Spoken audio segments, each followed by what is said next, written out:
公布2026年第4個禮拜新城國語力排行榜嘅第5位。第5位。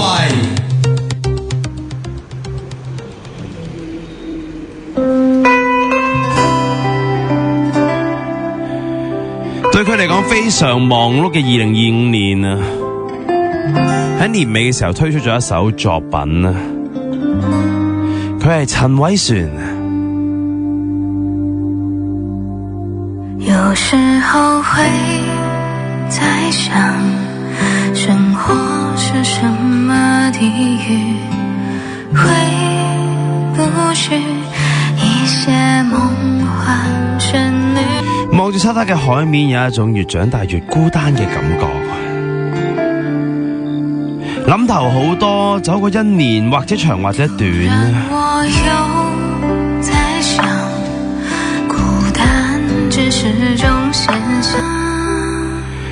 有冇唔知大家都會有咁嘅感覺？一年過得好快，你好似做咗好多嘢，又好似乜嘢都冇做咁啊！作曲填詞陳偉璇，編曲監製 Rosemans。今個星期第5位嘅作品上榜2個禮拜，上個禮拜第8，今個星期升咗3級喺第5位。又過了一個年頭，不如放下一個念頭。佢係陳偉璇。